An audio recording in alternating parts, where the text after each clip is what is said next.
Matthias cut a comical little figure as he wobbled his way along the cloisters, with his large sandals flip-flopping and his tail peeping from beneath the baggy folds of an oversized novice habit. He paused as he gazed upwards at the cloudless blue sky and tripped over the enormous sandals. Hazelnuts scattered out upon the grass from the rush basket he was carrying. Unable to stop, he went tumbling, cowl over tail. Bump! The young mouse squeaked in dismay. He rubbed tenderly at his damp snubbed nose while slowly taking stock of where he had landed, directly at the feet of Abbot Mortimer. Immediately, Matthias scattered about on all fours, hastily trying to stuff nuts back into the basket, as he muttered clumsy apologies, avoiding the stern gaze of his elder. Sorry, Father Abbot. I tripped, you see. Trod on my abbot, Father Abbot. Oh dear, I mean. The Father Abbot blinked solemnly over the top of his glasses. Matthias again. What a young buffoon of a mouse. Only the other day he had singed poor old Methuselah's whiskers while lighting candles. The elder's stern expression softened.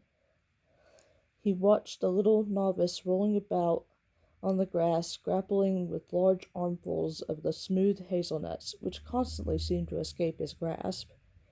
Shaking his old gray head, yet trying to hide a smile, Abbot Mortimer bent and helped to gather up the fallen nuts.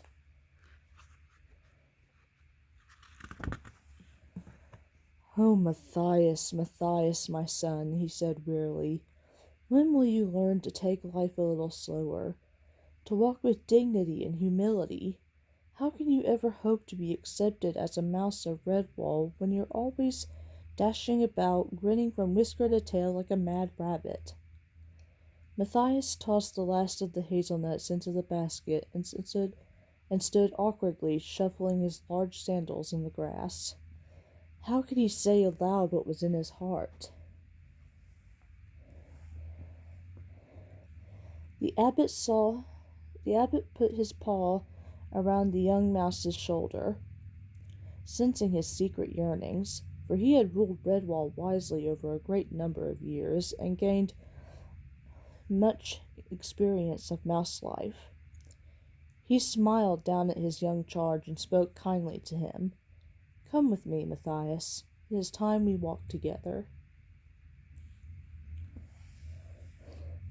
A curious thrush perching in a gnarled pear tree watched the two figures make their way at a sedate pace in the direction of Great Hall, one clad in the dark greeny brown of the order, the other garbed in the lighter green of a novice. They conversed earnestly in low tones. Thinking what a clever bird he was, the thrush swooped down on the basket that had been left behind. Twisters. The basket contained only hard nuts locked tight within their shells. Feigning lack of interest, lest any other birds had been witness to his silly mistake, he began whistling jauntily a few bars of his melodious summer song, strolling nonchalantly over to the cloister walls in search of snails. It was cool inside Great Hall. Sunlight flooded down in slanting rainbow-hued shafts from the high, narrow, stained-glass windows. A million-colored dust motes danced and swirled as the two mice trod the ancient stone floor. The Father Abbot halted in front of the wall on which hung a long tapestry. This was the pride and joy of Redwall. The oldest part had been woven by the founders of the abbey, but each successive generation had added to it. Thus the tapestry was not only a priceless treasure, but also a magnificent chronicle of early Redwall history. The abbot studied the wonderment in Matthias's eyes as he asked him a question, the answer to which the wise mouse already knew. "What are you looking at, my son?" Matthias pointed to the figure woven into the tapestry. It was a heroic-looking mouse, with a fearless smile on his handsome face, Clad in armor, he leaned casually on an impressive sword, while behind him foxes, wildcats, and vermin fled in terror. The young mouse gazed in admiration. "Oh, Father Abbot," he sighed, "if only I could be like Martin the warrior. He was the bravest, most courageous mouse that ever lived." The abbot sat down slowly on the cool stone floor, resting his back against the wall. "Listen to what I say, Matthias. You have been like a son to me ever since you came to our gates as an orphan woodland mouse begging to be taken in. Come, sit by me, and I will try to explain to you what our order is all about. We are mice of peace. Oh, I know Martin was a warrior mouse, but those were wild days when strength was needed, the strength of a champion such as Martin. He arrived here in the deep winter when the founders were under attack from many foxes, vermin, and a great wildcat. So fierce a fighter was Martin that he faced the enemy single-pawed, driving them mercilessly far from Mossflower. During the rout, Martin fought a great battle against overwhelming odds. He emerged victorious after slaying the wildcat with his ancient sword, which became famous throughout the land. But in the last bloody combat, Martin was seriously wounded. He lay injured in the snow until the mice found him. They brought him back to the abbey and cared for his hurts until he regained his strength. Then something seemed to come over him. He was transformed by what could only be called a mouse miracle.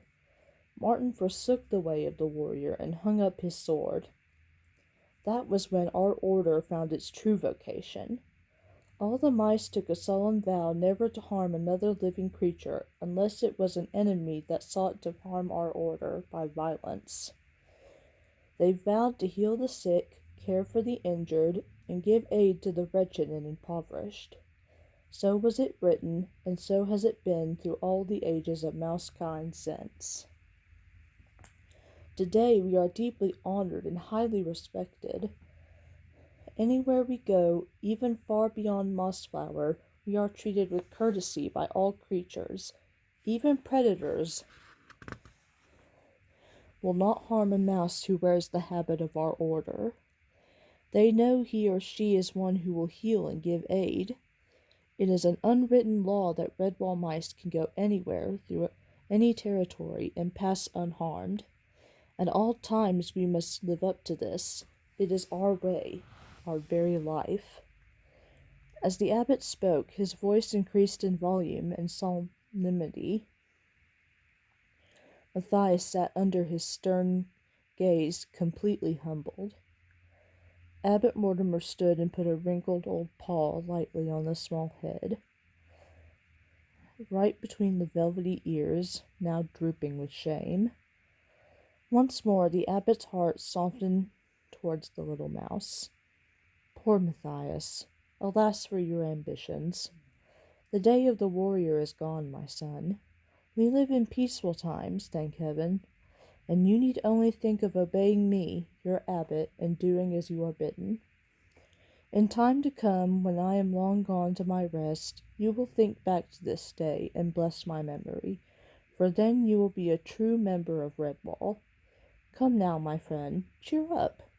It is the summer of the late rose, and there are many, many days of warm sun ahead of us. Go back and get your basket of hazelnuts. Tonight we have a great feast to celebrate, my golden jubilee as abbot. When you've taken the nuts to the kitchen, I have a special task for you. Yes, indeed, I'll need some fine fish for the table. Go get your rod and line, and tell Brother Alf that he is to take you fishing in the small boat. That's what young mice like doing, isn't it? Who knows? You may land a fine trout or some sticklebacks. Run along now, young one. Happiness filled Matthias's body from tail to whiskers as he bobbed a quick bow to his superior and shuffled off. Smiling benignly, the abbot watched him go. Little rascal. He must have a word with the almoner to see if some sandals could be found that were the right fit for Matthias. Small wonder the poor mouse kept tripping up.